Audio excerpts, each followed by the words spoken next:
और याद रखिए मुसीबतें अल्लाह के प्यारों पर आती हैं। 500 साल फिरौन ने दावा खुदाई किया है माज़अल्लाह। 300 साल फिरौन का हाल ये था कि नंगे पांव कांटों पे चलता था और उसके पैर में कांटा भी नहीं चुभता था। फरिश्ते कहते हैं या अल्लाह ये क्या है? वो तो और डट जाएगा कि मैं खुदा हूँ। फरमाया मोहलत दे रहा हूँ। जो बीमार होते हैं वो अल्लाह के फरमाबरदार होते हैं, इनको तो साथ साथ थोड़ी थोड़ी तकलीफ दे के अल्लाह माफ करता रहता है, वरना ढील देता। तबकात इब्ने साद में रवायत है, एक सहाबी अपनी बीवी से कहते पानी लाओ, रात का वक्त है, आंख खुली तो कहते उठ पानी लाओ। बीवी प्याले में पानी लाई, सो गए, आंख लग गई। फरमा बरदार बीवी सारी रात पानी लेके खड़ी रही, सारी रात। कभी सुनते थे हम भी बुजुर्गों से कि बीवियां ऐसा करती हैं, कभी सुना करते थे। वो शौहर भी बड़े तकवा और तारत वाले होते थे तो बीवियां भी बड़ी फरमा बरदार होती हैं कि सारी रात बीवी पानी का प्याला लेके खड़ी है। सुबह आंख खुली तो अपनी बीवी से कहने लगे क्या बात है तेरी, मांग तू क्या मांगती है, आज तू जैसे कहेगी मैं वैसे कर दूंगा। सारी रात तू खड़ी रही, बोल जिस तरह तू कहेगी। बीवी ने अजीब ही बात कर दी, कहने लगी आप इस तरह करें मुझे तलाक दे दो। अब बात कर बैठे थे कि तू जैसे कहेगी, और सहाबा सच्चाइयां उन पे नाज करती हैं। तेरा वादा है कि तू जैसे मैं कहूंगी तू कर देगा, मुझे तलाक दे दे। शौहर बड़ा परेशान हुआ, मैंने वादा कर लिया था जैसे तू कहेगी, अब तू कहते हैं तलाक दे दे, ये कैसे मुमकिन है?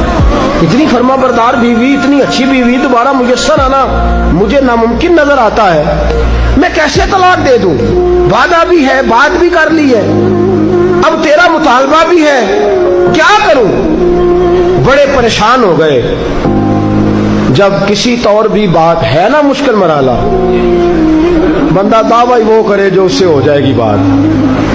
हजरत आयशा सिद्दीका रदी अल्लाह ताला अन्हा फरमाती है, तफसीर रूहुल बयान में मौजूद है, कहती है एक दिन हुजूर अचानक मेरे साथ आराम फरमाते बिस्तर से उठे निकल गए।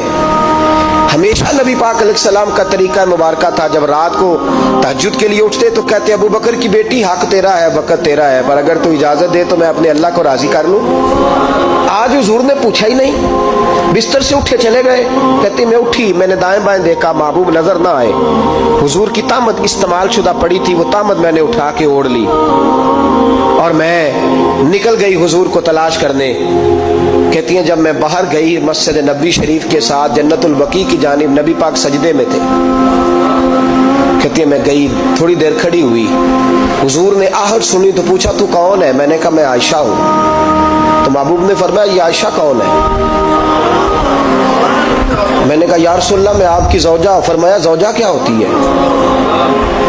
या रसूलल्लाह मैं अबू बकर की बेटी। तो नबी पाक ने फरमाया ये अबू बकर कौन है? हजरत आयशा कहती है मेरा कलेजा फटने को आया, मैं वहां से परेशान हाल वापस आई। जब मैं गई थी तब भी हल्की हल्की बारिश थी, वापस लौटी तो फिर भी हल्के हल्के कतरे बारिश के गिर रहे थे। मैं आके हामती कामती बैठ गई, थोड़ी देर गुजरी तो नबी पाक तशरीफ ले आए। तो हुजूर सल्लल्लाहु ताला अलैहि वसल्लम ने मुझे परेशान देखा तो कहा आयशा क्या हुआ? कहा हुजूर आज वो हुआ है जो कभी नहीं हुआ। या रसूलल्लाह मैं परेशान हो गई। हुजूर अजीब बात है, मैं गई हूँ, आपने पूछा कौन है तो मैंने कहा मैं आयशा का। आयशा कौन? आपकी ज़ौजा। फरमाया ज़ौजा कौन? अबू बकर की बेटी का। अबू बकर कौन? और फिर हुजूर मैं गई हूं तो मेरे कपड़े भीग गए, आप आए हैं तो कपड़े खुश्क हैं, समझ नहीं आई। तो लफ्ज सुनो हदीस के, नबी पाक ने फरमाया आयशा ली माल्लाह वक्तुन, मेरा अपने अल्लाह के साथ एक वक्त होता है। किसके साथ? आज मेरा दोस्तों के साथ वक्त है, आज मेरा घूमने का वक्त है, आज मेरा खुशगपियों का वक्त है, आज मेरा सियाहत का वक्त है, आज मेरा पिकनिक का वक्त है। मेरे नबी पाक ने फरमाया ली माल्लाह वक्तुन, आयशा मेरा अपने अल्लाह के साथ, मेरा अपने अल्लाह के साथ एक वक्त होता है। उस वक्त ना वहां कोई फरिश्ता आ सकता है, ना कोई नबी और मुरसल आ सकता है। जब फरिश्ता और नबी नहीं आ सकते तो आयशा और अबू बकर कैसे आ सकते हैं? तो कहा या रसूलल्लाह फिर वहां होता कौन है? तो हुजूर फरमाने लगे एक मैं होता हूं, दूसरा मेरा रब होता है, तीसरा कोई मौजूद نہیں ہوتا. امت کو درس دیا ایک وقت 24 گھنٹوں میں ایسا لایا کر جس میں تو اپنے رب کو دکھڑے سنائے, جس میں تو دعائیں مانگے, جس میں تو عرض و نیاز کرے, جس میں تو اپنے گناہوں کی معافی چاہے. اعلیٰ حضرت کے والد گرامی سے کسی نے پوچھا, مولانا نقی علی خان صاحب سے, کہ حضرت جی فرعون 500 سال ہی حکومت کر گیا, 500 سال ہی حکومت کر گیا, اللہ کا مقابلہ کرنے والا پکا کافر بے ایمان. تو آپ فرمانے لگے ملا رومی کی وہ کتاب پڑھو مثنوی, جس میں انہوں نے لکھا ہے کہ جب ساری دنیا سو جاتی تھی تو فرعون اٹھ کے مصلے پہ بیٹھتا تھا, کہتا تھا یا اللہ معاف کر دے, رب تو ہی ہے, گنہگار بڑا ہوں پر مہربانی کر. روز معافیاں مانگتا تھا تو رب کریم کی قدرت نے مہلت دی کہ روز توبہ کرتا ہے, چلو ایک دن سچی بھی کاری جائے تو اچھا ہے. اللہ نے مہلت دی. اور میرے بھائی اگر تو روز رات مصلے پہ بیٹھے تو تجھے مہلت ملے, عذاب نہ آئے. اگر تو اپنے رب کے ساتھ تنہائی کرے تو اللہ تجھے مہلت دے, سزا نہ دے.